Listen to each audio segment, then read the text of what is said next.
On acclame le Seigneur notre Dieu.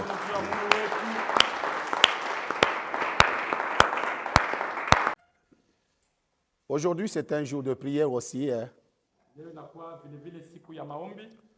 Nous allons parler, comme la Bible dit, vous connaîtrez la vérité et la vérité vous rendra libre. Il y a certaines réalités de la Bible que nous devons connaître qui peuvent nous aider à accéder à certaines aussi réalités. Au travers de la parole de Dieu, il y a un pouvoir dans la parole. C'est comme je l'avais dit encore autrefois que la parole de Dieu, c'est une information.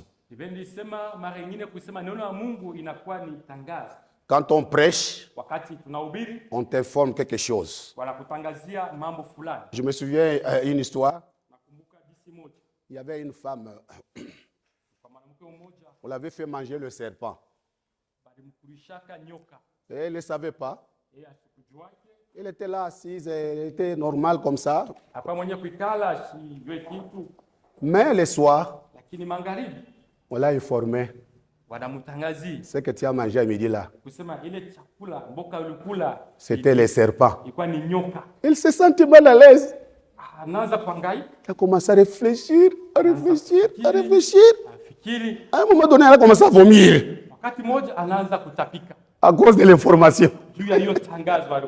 Amen, amen. Vous savez, quand nous écoutons la parole de Dieu, c'est une information. Dieu peut permettre que tu puisses vomir le mal qui est en toi. Au travers de la puissance de la parole de Dieu. Il faut, quand vous écoutez la parole, méditer, jusqu'à vomir le mal.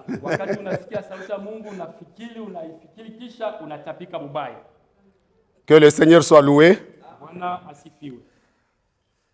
Nous allons continuer avec notre thème très important. À chaque saison, une onction. Nous avons déjà touché beaucoup de parties. Nous avons expliqué beaucoup de choses. Je ne peux pas encore revenir sur certaines choses que nous avons déjà parlé la fois passée. Aujourd'hui, nous voulons aussi parler sur des choses très importantes. Moi-même, je vous dis que cet enseignement m'a aussi transformé moi personnellement. Je vous dis la vérité.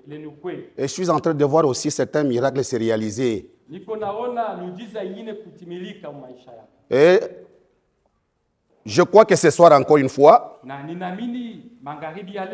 Dieu va transformer la vie de quelqu'un d'autre aussi. À chaque fois que nous parlons, si vous dites Amen à la parole de Dieu, Dieu va faire quelque chose. Nous parlons sur quoi? Comment transformer la saison de malheur à une saison de bonheur.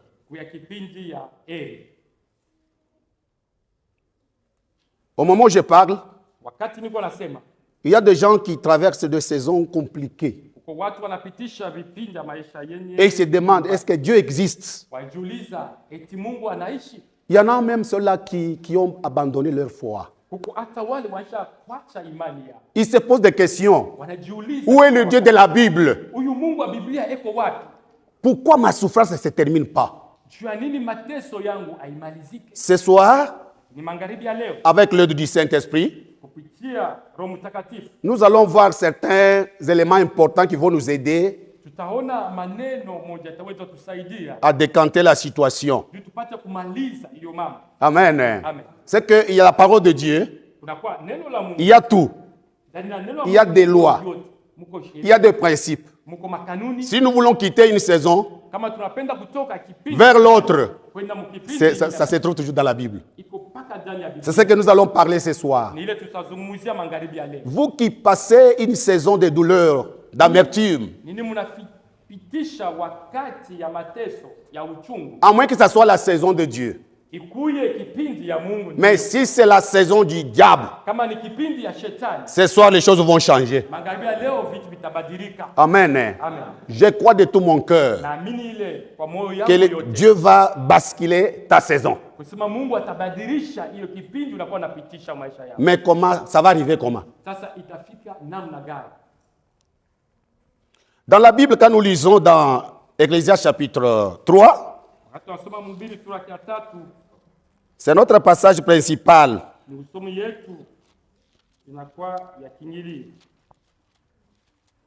Il faut toujours lire ces passages. Ça nous oriente vers une décision personnelle pour que nous puissions entrer dans une nouvelle saison. Nous lisons Ecclésiaste chapitre 3. Premier verset. Il y a un temps pour tout. Un temps pour toutes choses sous les cieux. Alors au verset 11. Il fait toutes choses belles à son temps. Même il a mis dans le cœur la pensée de l'éternité. Bien que l'homme ne puisse pas saisir l'œuvre que Dieu fait du commencement jusqu'à la fin.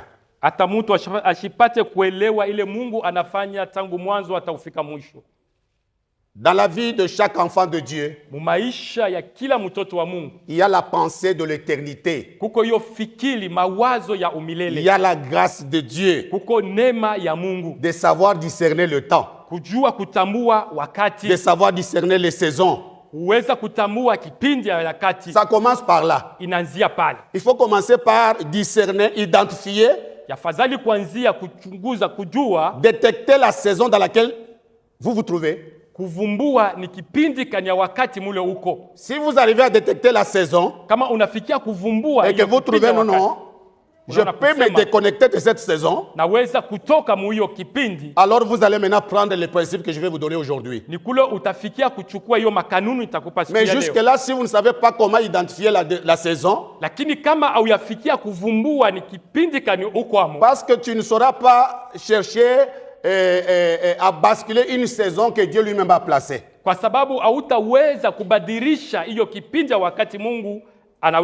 La saison de Dieu reste la saison de Dieu. Tu peux tenter de quitter cette saison, ça n'arrivera pas. Alors moi je vais vous montrer par la grâce de Dieu comment faire pour changer la saison. Et il y aura toujours des exemples dans la Bible pour des gens qui ont changé leur saison. Qu'est-ce qu'ils ont fait pour changer leur saison? Ça y est dans la Bible. Nous allons faire une étude. On ne va pas tout parler, n'est-ce pas? C'est un enseignement qui peut nous prendre beaucoup de temps. Mais je donne l'essentiel. Avec ce que nous allons prendre aujourd'hui, ça va nous booster à aller plus loin avec Dieu. Chaque chose a son temps. Il y a le temps de pleurer. Et il y a le temps de se réjouir. Mais comment toi tu traverses toujours le même temps? Pourquoi ton temps ne change pas? Qui fait que tu demeures toujours dans le même temps là? Et surtout les temps de malheur. Mais comment quitter ce temps-là? Parce que selon Dieu, il y a un temps de malheur et il y a un temps de bonheur. Il y a un temps de semer et il y a un temps de moissonner. Mais toi tu vois toujours, il y a toujours la confusion dans ta vie. C'est pourquoi Dieu a voulu que cet enseignement soit donné pour que tu puisses prendre ta vie en main et voir ce qu'il faut faire avec Dieu. J'ai beaucoup aimé le fils d'Issachar. Nampenda sana huyo mtoto wa Isaka. Le fils d'Issachar, la tribu d'Issachar. Kizazi ya Isaka. Vous savez, chaque tribu a toujours sa grâce. Hein? Unajua kabila yote, kizazi yote inakuwa paka na neema yake. Vous pouvez négliger cette tribu, mais elle avait une bénédiction de Dieu. Unaweza kukufuru hiyo kizazi lakini kuko paka baraka ya Mungu. La Bible nous dit que le fils d'Issachar savait discerner le temps. Lakini Biblia inatuonyesha sema watoto wa Isaka wajua kutambua nyakati. C'était une bénédiction pour eux. Ilikuwa ni baraka kwao. L'église de Dieu. Kanisa ya Mungu. Si nous ne découvrons pas le temps que nous vivons dans l'église, kama atuvumbue wakati tunapitisha katika kanisa, c'est très dangereux. Inakuwa ya nguvu sana. Parce que la saison kwa sababu kipindi n'est pas seulement personnelle. Haiko tu ya upekee. On peut avoir la saison de l'église. Ndio tunaweza kuwa na kipindi wakati ya kanisa. Et on peut se demander notre église se trouve dans quelle saison. Na tunaweza kujiuliza kanisa yetu katika kipindi Parce que l'église peut traverser aussi des saisons, n'est-ce pas? Sababu kanisa naweza kupita vile katika kipindi ya wakati. Et si nous vérifions, nous identifions que notre église passe une saison qui n'est pas selon Dieu, nous allons prier pour que Dieu puisse basculer, changer cette saison. Na kama tunavumbua kusema kanisa yetu haipite katika kipindi ile Mungu alichotutungia, tunaweza kutafuta namna kuibadilisha. C'est pourquoi au milieu de nous, ndio katikati yetu, il faut qu'il y ait une génération d'Issachar. Kunapaswa kwa kizazi ya Isaka. Les gens qui savent discerner le temps. Wale watu wanakuya wanaweza kuvumbua nyakati. Je voudrais entamer ce sujet, mais il y a quelque chose qui me revient à cœur. Napenda kwenda katika hiyo shina lakini kwa kitu na il y a encore un problème. Kwa tena mambo moja. Quelqu'un peut se retrouver dans une saison. Mtu anaweza kukutana katika kipindi ya wakati. Mais il ne sait pas comment exploiter la saison. Lakini ashijue namna kani ya kuitumikisha ile kipindi. Est-ce que vous comprenez? Naelewa. Même l'église. Hata kanisa. L'église peut traverser une saison de bonheur. Kanisa naweza kupitisha wakati ya heri. C'est un temps où l'église peut exploiter pour pouvoir, n'est-ce pas, faire de grandes choses. Ni ile kanisa naweza kuvuta ili ifanye vitu vikubwa. Mais si on ne tire pas attention, lakini kama atukebe et que la saison passe, na ile kipindi wakati inapita, vous allez vous retrouver dans une saison où vous ne saurez pas faire quelque chose. Mtakutana katika kipindi amujue tena mtafanya. Il faut identifier la saison de l'église aujourd'hui. Yafadhali kuvumbua kipindi wakati ya kanisa leo. S'il y a le fils d'Issachar au milieu de nous, kama katikati kuna kwa wana wa Isaka, ils vont découvrir que nous sommes dans quelle saison pour l'église. Watavumbua kusema tu katika kipindi gani. Et qu'est-ce que nous allons faire maintenant? Tutafanya nini sasa? C'est très important. Iko ya mulimo sana. Nous ne voulons pas marcher comme des animaux sans intelligence, non. Hatuweze kutembea kama wanyama bila akili, hapana. Et aussi la saison peut être aussi pour un pays. Na kipindi wakati naweza kuwa vile vile juu ya nchi. Bien-aimés, laissez-moi vous dire une chose. Wapenzi, acheni niambie kitu kimoja. Ce que nous sommes en train de traverser, hii tunakuwa tunapitisha. Dieu m'a parlé un peu, il y a des choses aussi qui concernent le serviteur de Dieu. Mungu aweze nuzungumzia kuna kwa vitu vinaelekea watumishi wa Mungu. Notre pays, nchi yetu, il y a beaucoup de serviteurs de Dieu munakuwa watumishi wa Mungu qui ont abandonné leur rôle. Washa kuacha kazi yao. Des sacrificateurs. Hiyo ya kuwa wakuhani. Pour plaider la cause de l'église et du pays.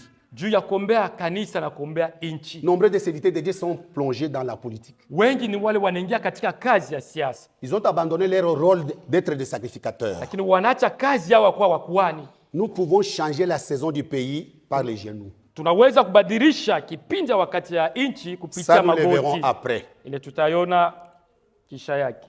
Quel est le premier principe ou la première loi pour transformer notre saison qui est de malheur? Ni kanuni kani ya kwanza ile tunaweza kubadilisha nayo kipindi yetu inakuwa ya ole. La première saison, c'est d'abord la prise de conscience. Kanuni ya kwanza inakuwa hiyo kuchukua kwa dhamiri. La prise de conscience. Kuchukua kwa dhamiri yetu. Il y a un mal que le diable a fait à beaucoup. Kuko vibaya ile shetani alishakufanya.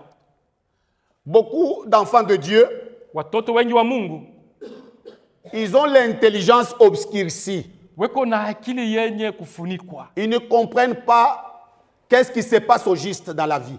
Hawaelewe ni nini inapitikana katika maisha. Ils ne peuvent pas chercher des lois pour transformer la saison parce que lui-même ne sait pas il est dans quelle saison. Hawafikie kutafuta makanuni juu ya kubadilisha kipindi lakini juu yeye mwenyewe anakuwa katika ole. Je vous avais dit ceci. Nimeambia hivi, Dieu, Mungu, il fait sa part, anafanya ile namwelekea, et l'homme fait sa na part. mtu vile vile akuwa na ile anapasha kufanya. Lorsque tu es content de ce que tu es, Wakati unafurahia ile hali unakuya, de la saison dans laquelle tu te trouves, ya ile kipindi ya wakati unakuya, Dieu ne te donnera pas une autre saison. Mungu haitakupa kipindi ya wakati Jusqu'au mwingine, moment où tu vas te rendre compte, mpaka mwile wakati utaweza kuelewa, au moment où tu feras la prise de conscience, wakati utachunguza dhamiri au yako, moment où ton esprit reviendra, wakati roho yako, akili yako itarudia pafazi, au moment où tu vas te rendre compte que tu n'es pas dans la saison de Dieu. wakati utafikia kuelewa kusema hauna katika kipindi ya Mungu, C'est alors que ni pale Dieu va commencer à travailler. C'est ça le début.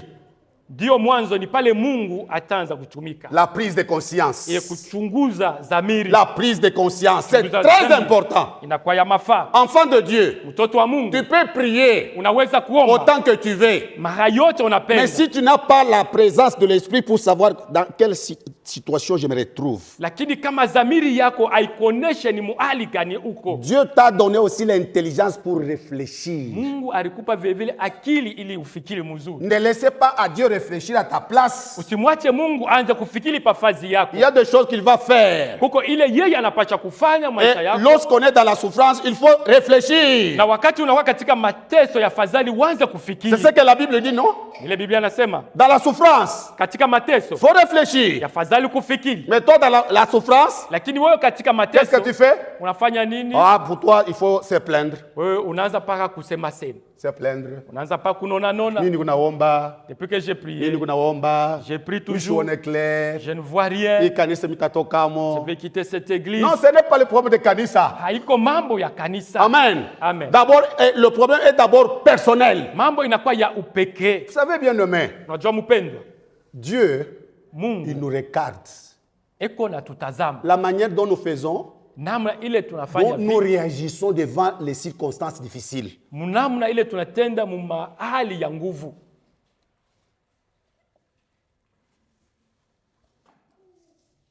Cette première loi de la prise de conscience Hiyo kanuni ya kwanza ya kuchukua est dhamiri très importante pour les enfants de Dieu. inakuwa ya mafaa juu ya watoto wa Mungu. La Bible nous dit que le fils prodigue, Biblia inatuambia ule mwana mpotevu il s'est rendu compte que, oh, vraiment, je suis dans la souffrance alitazama kusema ndiyo ni katika mateso, lorsqu'il a réfléchi. wakati alifikiri.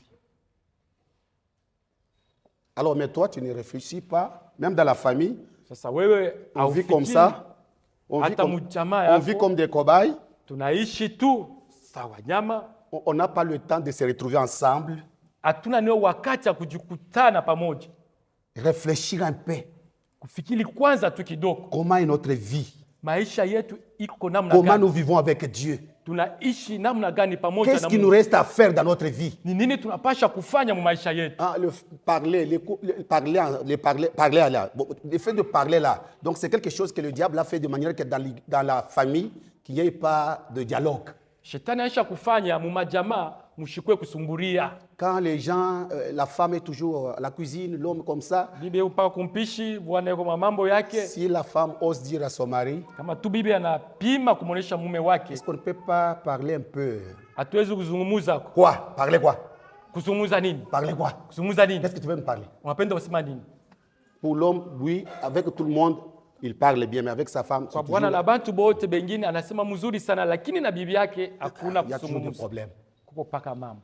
C'est qu'il y a un problème, c'est que la conscience est obscurcie. Kusema dhamiri yetu ni yenye kufunikwa. Avec de telles personnes, Na watu wa il vile faut commencer par prier pour eux. yafadhali kwanza kuwaombea. Amen. Amen. La deuxième loi ou le deuxième principe, Kanuni ya pili au sheria ya pili c'est l'obéissance. ni utifu. L'obéissance. Utifu. Vous savez, l'obéissance, c'est comme Jonas. Majua utifu ni kama Yona. C'est lorsque Jonas a accepté, a obéi à Dieu, que sa saison a changé. Wakati Yona aliweza kutii neno la Mungu ni pale kipindi ya wakati yake aliweza badilika. Écoutez bien, Msikie mzuri. Dieu vous a appelé. Mungu alimita. Je dois souligner une chose. Naweza kuweka mkato pale.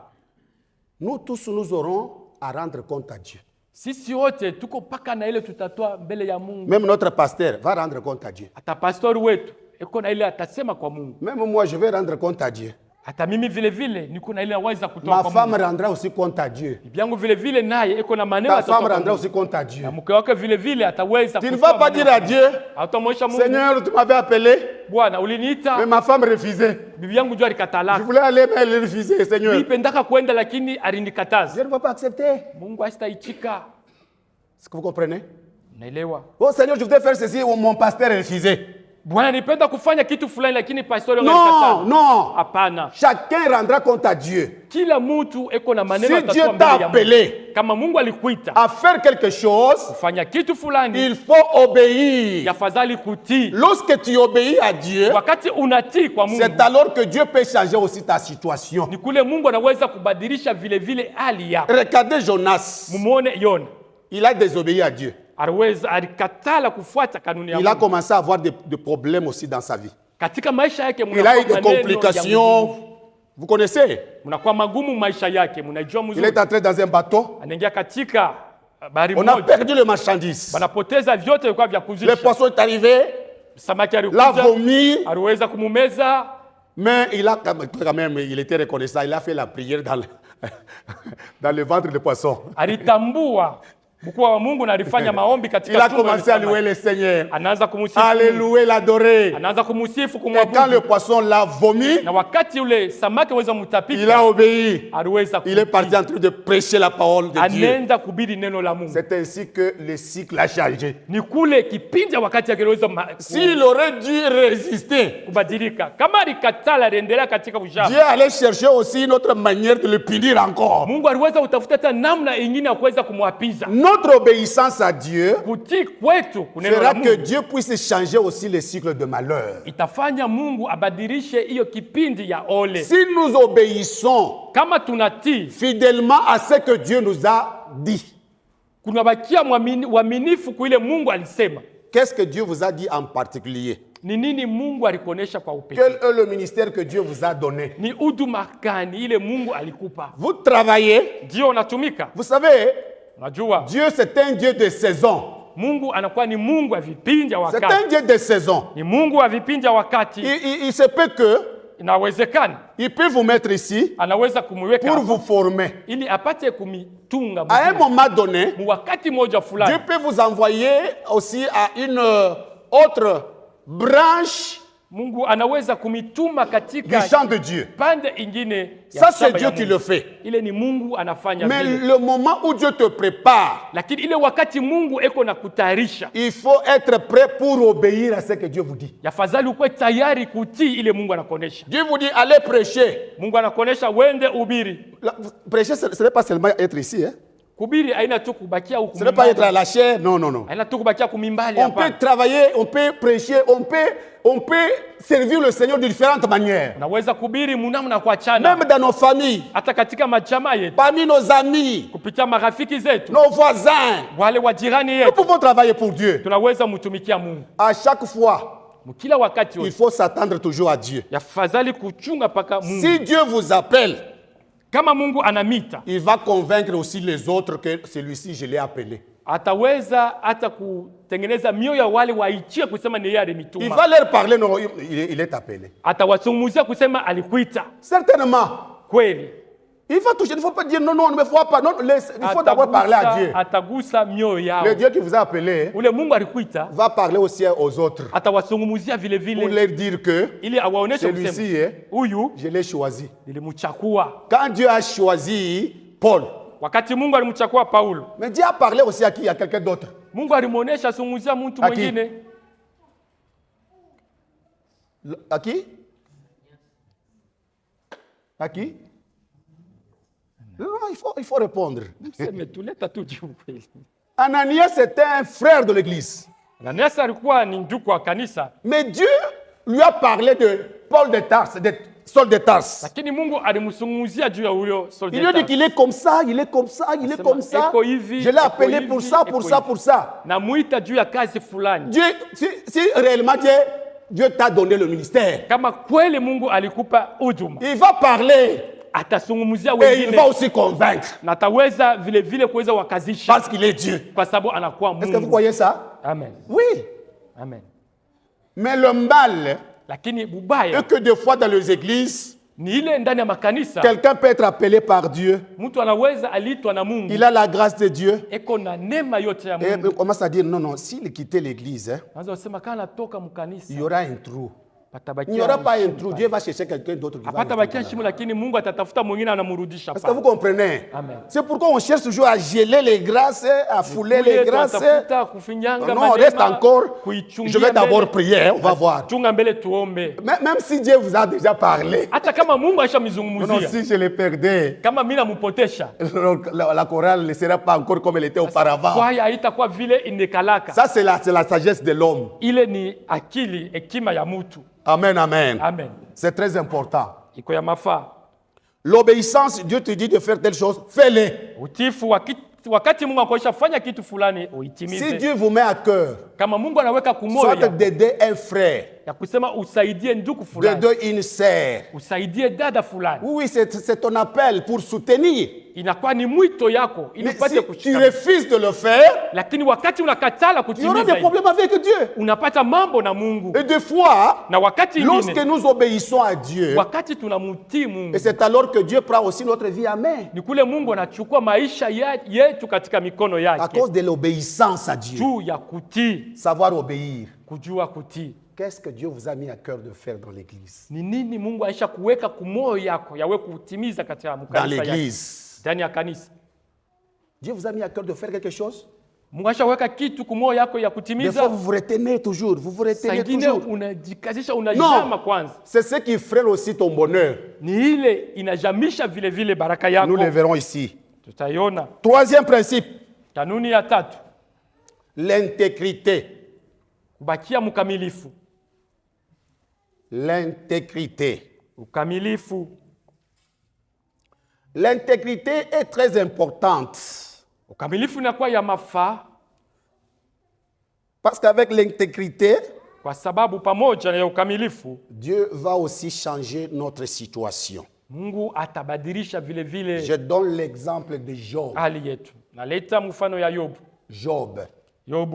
Job, il n'était pas du tout un homme de prière. Mais la Bible dit qu'il était un homme intègre. Il était tellement fidèle à Dieu, à tel enseigne que malgré la souffrance, malgré la saison dans laquelle il s'est trouvé, il était toujours fidèle à Dieu. Au point que Dieu s'est décidé de basculer la saison. Et il s'est retrouvé maintenant dans une nouvelle saison. Mon frère, ma soeur, vérifie-toi. Est-ce que tu marches dans la crainte de Dieu? Est-ce que tu marches dans la voie de Dieu? Est-ce que tu es en communion avec Dieu? Mais pourtant tu pries, Seigneur, fais-moi ceci, fais-moi cela. Mais tu n'as pas l'intégrité du cœur. Tu ne crains pas Dieu. L'intégrité peut t'aider aussi à basculer ta saison.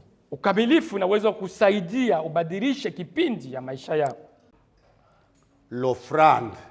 Sadaka. Quelqu'un me dirait, mais comment? Il a bien commencé, mais il a touché à quelque chose d'offrande. Pourquoi? Bien aimé, je vous dis la vérité. Nous pouvons demander des dons. Nous devons prier pour demander des dons spirituels. Nous allons parler en langue. Mais à ce qui concerne les bénédictions financières et matérielles, il y a des lois dans la Bible. Il faut donner pour recevoir. Ça,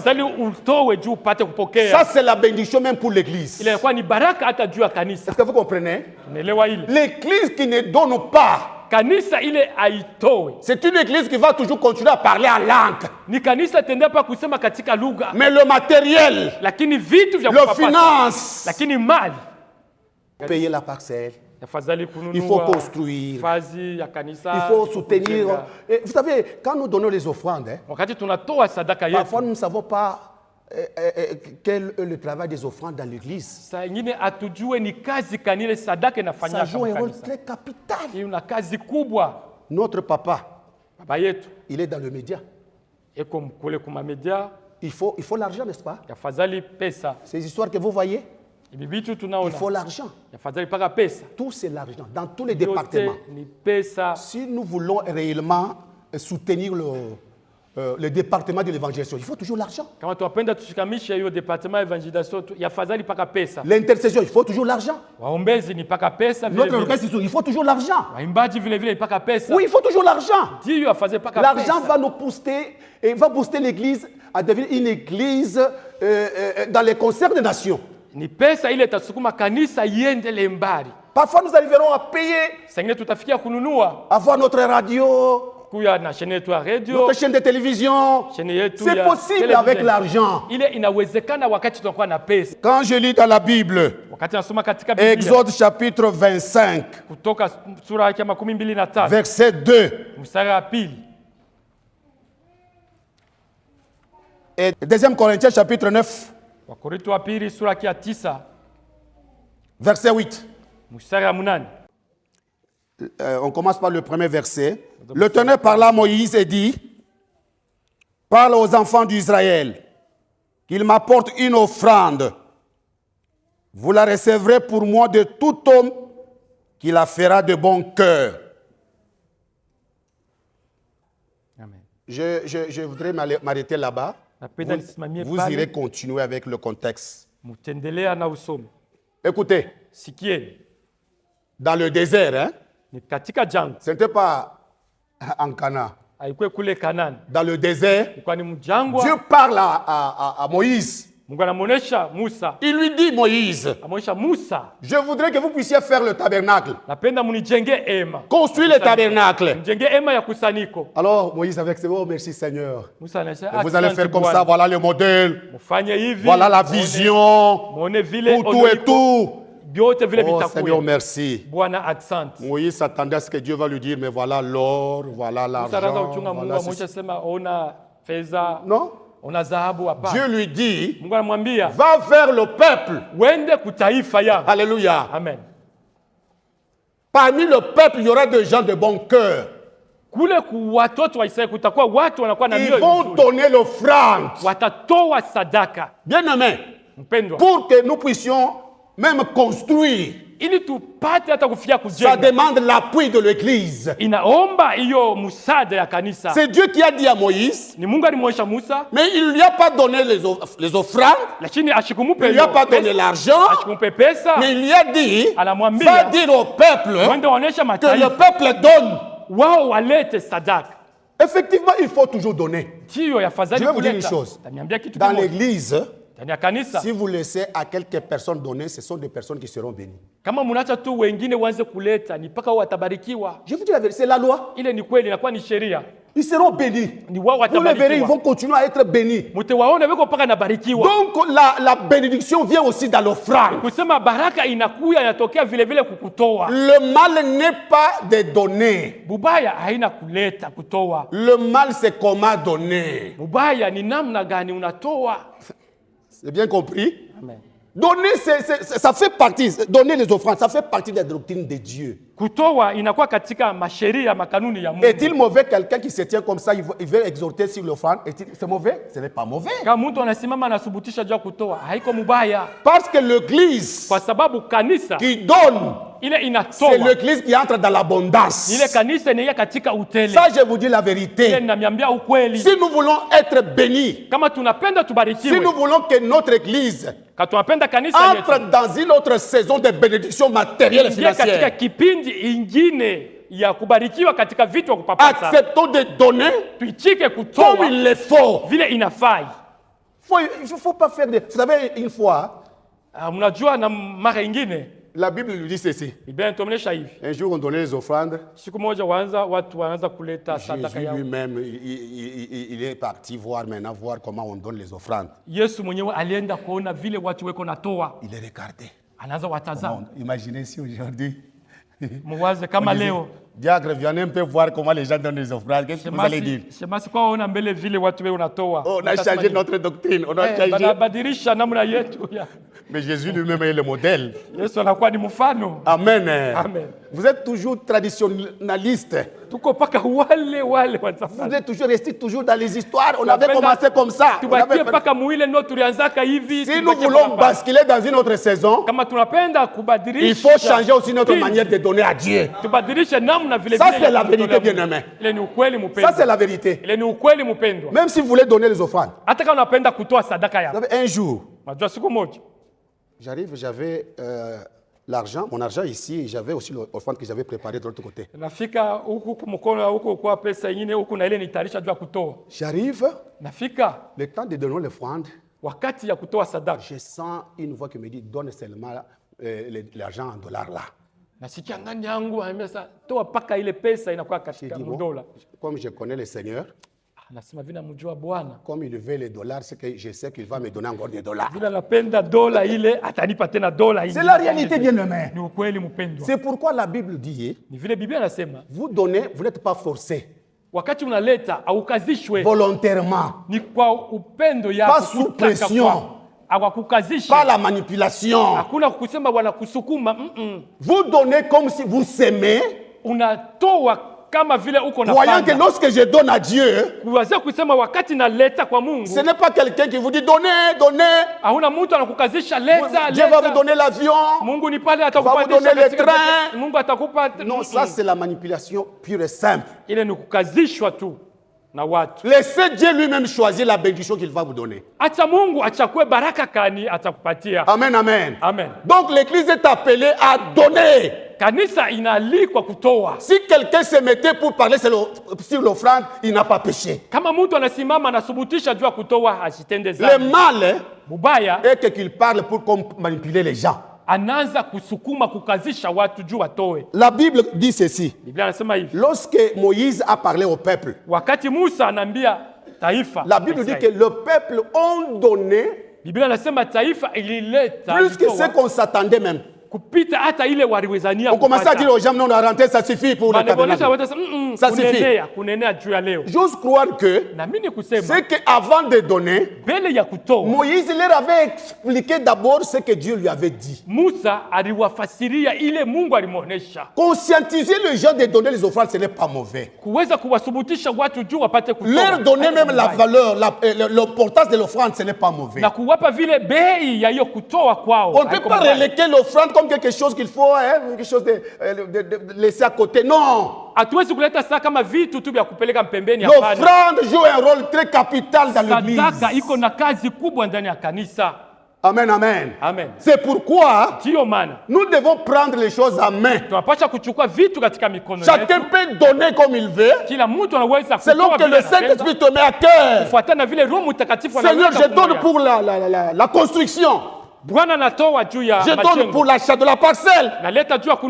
Il faut donner de ton cœur. Vous savez le mal, pourquoi j'insiste sur ça?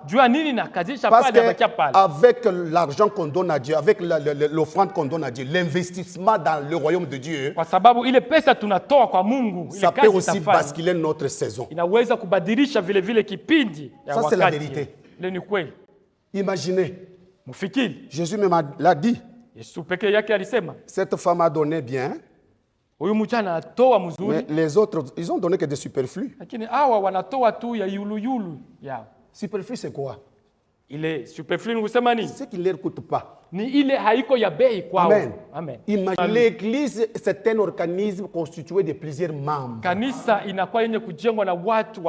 n'est pas l'affaire d'une seule personne. Nous devons nous impliquer pour changer les choses. Ça va changer quand? Si nous ne nous réveillons pas, et nous allons rester dans la même chose jusqu'à mourir.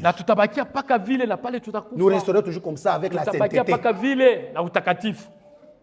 Donner les offrandes, ce n'est pas mal, ce n'est pas mauvais. Ce n'est pas un tabou.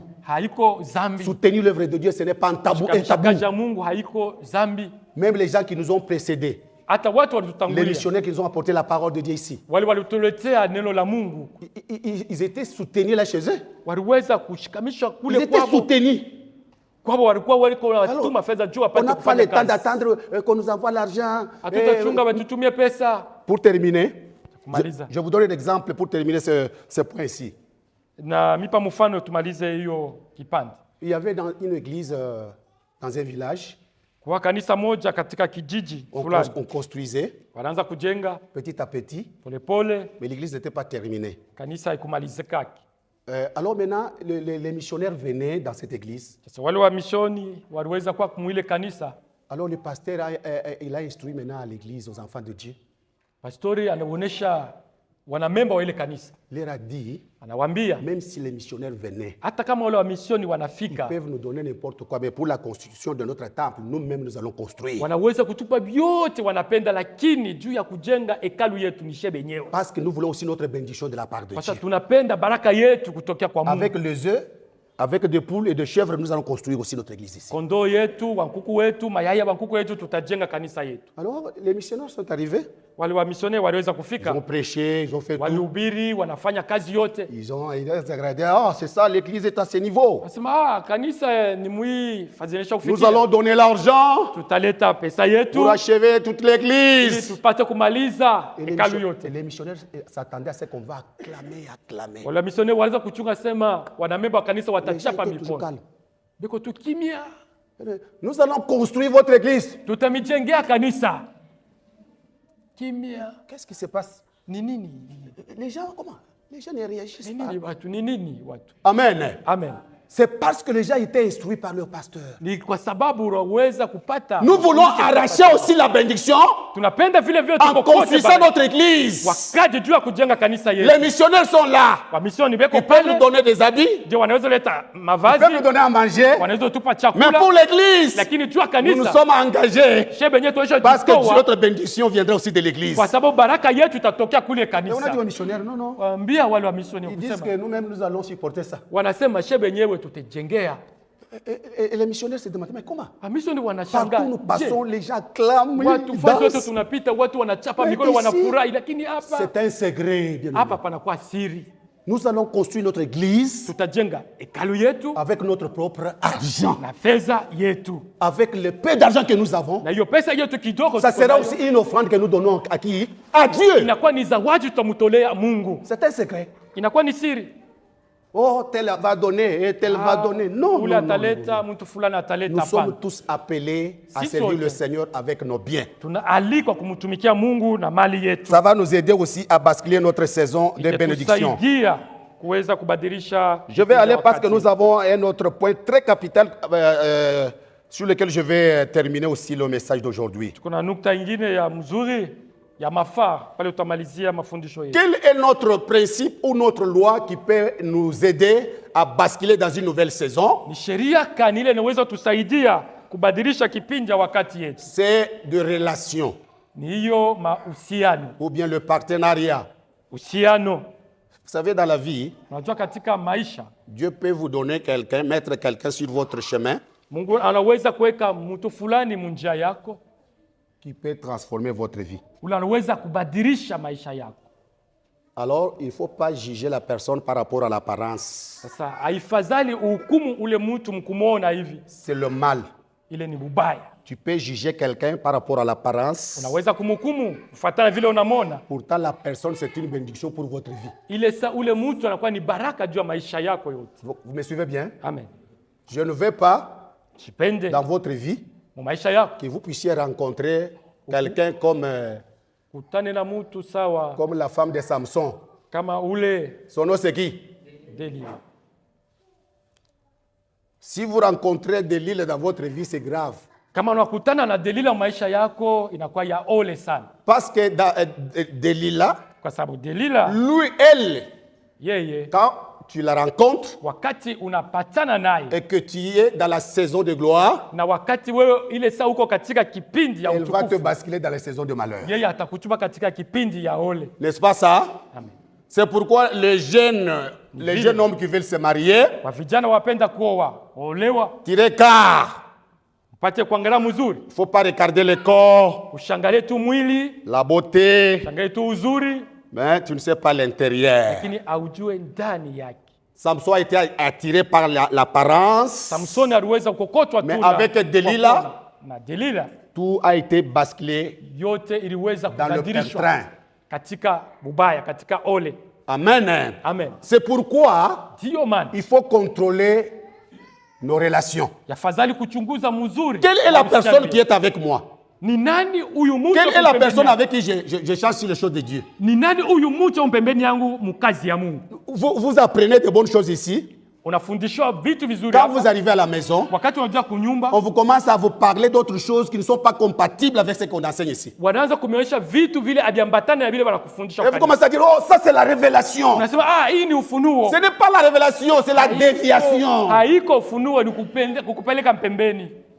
Amen. Amen. Il y a des gens qui vous dévient. Kuko watu wanemipeleka mpembeni. Nous devons rester dans la vision avec Dieu. Tunapaswa kubakia katika ono pamoja na Ne Mungu. pas écouter les gens qui vont dévier notre vision avec Dieu. Usipo kusikia watu wanetupeleka mpembeni ya ono ya Mungu. On est ensemble? Tuko pamoja. Il faut connaître les gens Yafadhali kutambua mzuri que vous rencontrez sur votre chemin. wale watu tunakutana nao katika njia. Et ce sont des gens, vous savez, je vais vous donner un exemple de quelqu'un comme Abner.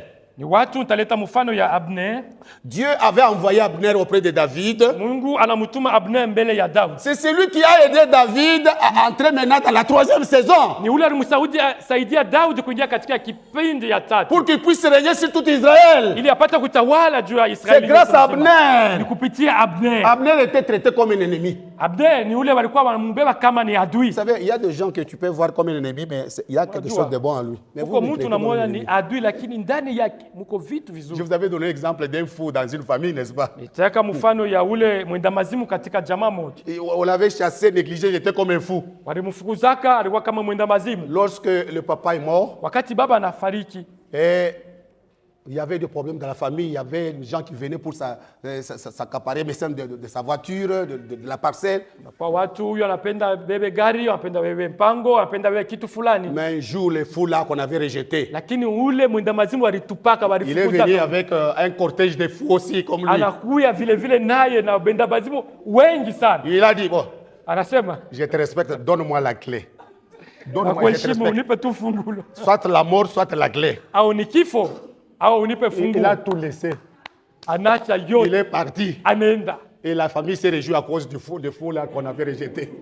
Na watu jamaa yote na furahi juu ya ule mwenda mazimu walifukuza. Amen. Amen. C'est pour vous dire que Nijua kumiambia Dieu kusema peut placer quelqu'un Mungu anaweza kuweka sur mtu votre chemin katika njia qui yako, peut vous aider à booster à la gloire. anaweza kusaidia upande katika Il ne faut utukufu pas yako. négliger tout le monde. Usibeule mtu wote, Mais il faut toujours vérifier. lakini afadhali kuchunguza mzuri, Parce que le jeune homme, le jeune prophète, kwa sababu ule kijana nabii s'était confié aliweza kujitoa au vieux prophète kwa ule nabii mkubwa et il avait même perdu la vie. na alipotezaka maisha yake. Tout le monde qui parle de Dieu n'a pas Dieu.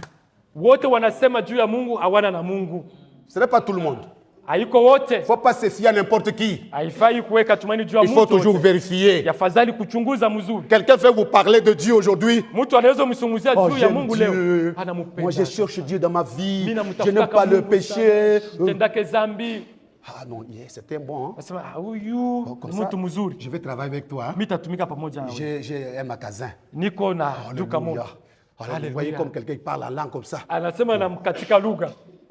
Mais lorsqu'il va quitter avec toutes les marchandises, tu ne sauras pas. Lakini wakati toka na kimbia na mashandizi yako yote, hautajuaga hata siku. Amen. Amen. Donc, c'est comme on a toujours dit, Kama vile wasemaka, la confiance n'exclut pas les... ni control. Amen. Amen. Amen.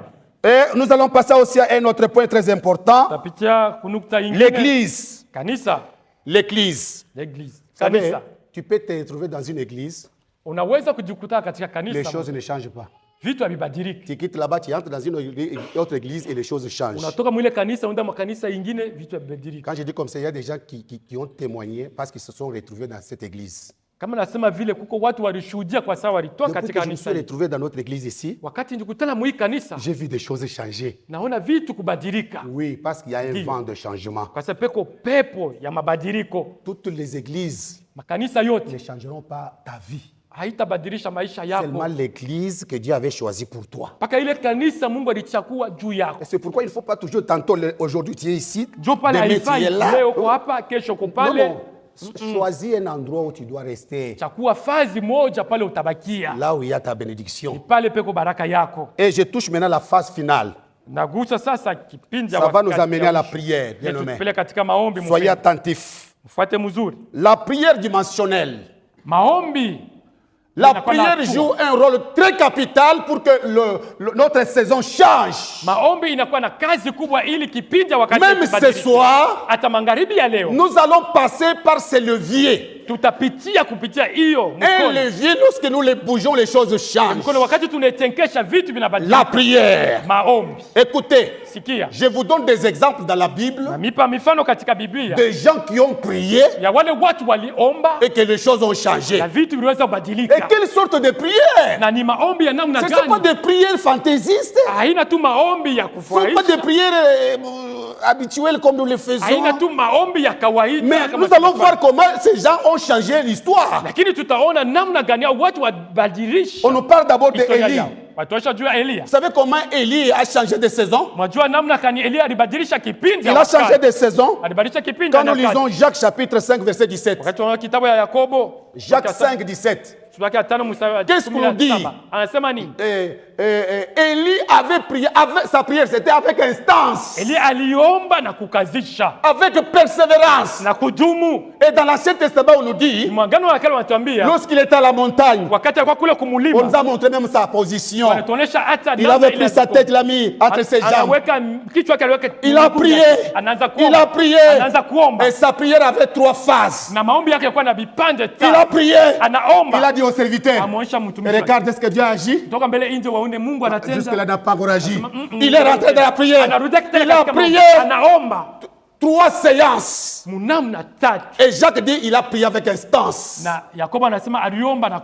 pour changer les saisons. Bien aimé, vous voulez changer de saison. Est-ce que vous pouvez changer comme Élie? Prier avec persévérance, avec détermination. J'ai prié jusqu'à ce que Dieu va changer ma saison. Alléluia.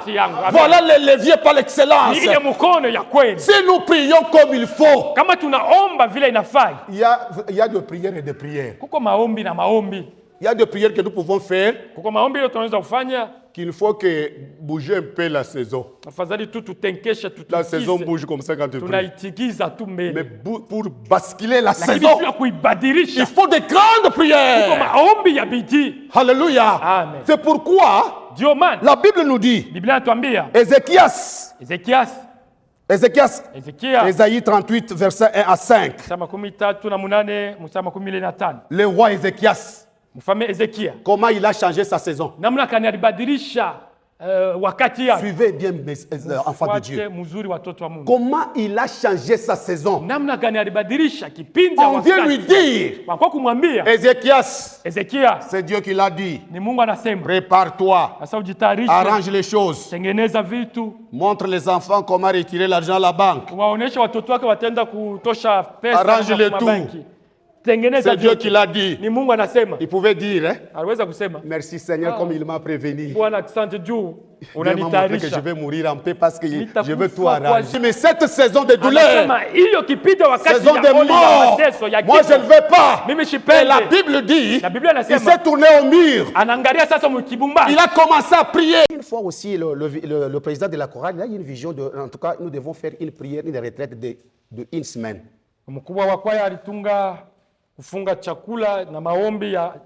Bien-aimé, je vous dis, c'était le début et l'éclosion de grandes choses dans la chorale. 7 jours, on a prié. C'était une chorale mixte. Et puis, on n'avait pas des instruments. Lorsque nous étions à la retraite, nous avons vu quelqu'un venir avec la guitare neuve. Je me dis, est-ce que vous voulez payer la guitare? À moins de prix, nous l'avons payé. Lorsque nous sommes dans la présence de Dieu, l'onction de la saison peut nous attirer encore de bénédictions. Ça, je vous dis la vérité. Est-ce que vous comprenez bien? Amen. Et puis, Qu'est-ce que Dieu avait fait? Nini Mungu alifanya? Il y a eu de dons spirituels Kwa mazawadi ya kiroho qui se sont éclatés au milieu de la chorale. Funguka Ça, c'est un témoignage que je ne peux pas oublier. Ile ni ushuda siwezi Et kuhesabu. puis la troisième chose, Kitu ya tatu, la chorale chantait seulement. kwa hiyo anaanza kuimba Mais à tu. partir de cette prière-là, Kupitia ile maombi ile, la chorale est devenue un groupe évangélique. kwaya inakuwa sasa kundi ya On a mahubiri. commencé, on arrive quelque part, Tunaanza on chante, les gens viennent, allez, on évangélise. tunaimba, watu wanakaribia, Et il y a des gens qui viennent même avec des fétiches, on allait dans tel kulikuwa watu wanakuwa na madawa yao, village, dans tel quartier. wanakotokea mkoba fulani. Pourquoi? Juu ya nini? Parce qu'on avait fait de prières, Kwa sababu tuifanya maombi, pas de prières ordinaires. haikuwa maombi ya kawaida. Si réellement l'église Kama kweli kanisa peut monter encore par de prières dimensionnelles, inaweza kupanda na maombi ya nguvu, ça peut nous faire aussi inaweza kufanya avoir atteindre aussi un autre niveau inaweza spirituel. kufanya tupate hatua ingine ya Pour kiroho. changer de saison, Jua kubadilisha, il faut des grandes prières. yafadhali maombi. Je vois quelqu'un d'autre aussi que je vais toucher. Tagusa mtu mwingine tena, Je vais toucher, je terminer avec Jésus.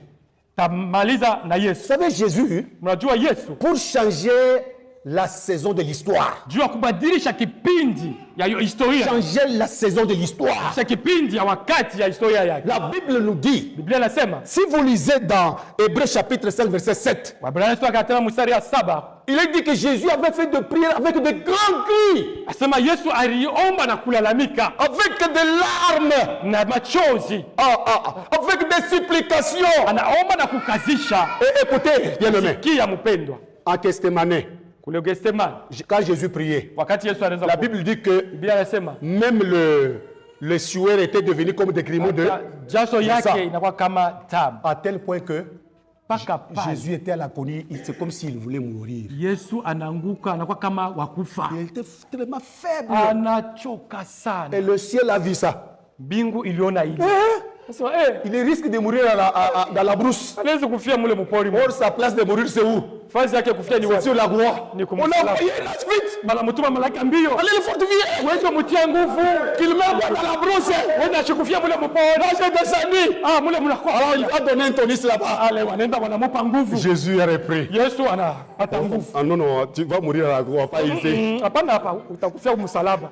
Alléluia. Amen. Bien-aimé, pourquoi Jésus avait prié ici jusqu'à sur le point de mourir? Yesu aliomba hivi hata afikie atakufa. C'est pour que toi tu aies la vie aujourd'hui. Jua uko na uzima leo. Et que moi j'ai eu le salut aujourd'hui. Mimi nikuwe na okovu Mais leo. si nous voulons changer des saisons de notre Sasa kama maison, tunapenda tubadilishe kipindi changer des saisons de malédiction, kubadilisha kipindi wakati ya laana, changer des malédictions générationnelles, kubadilisha kipindi wakati ile ya changer des lois de famille kubadilisha hiyo masheria ya avec kizazi. des simples prières simplistes na comme ça. maombi ya chini hivi hapa. Oh Jésus, Seigneur. Bwana. Oh Jésus.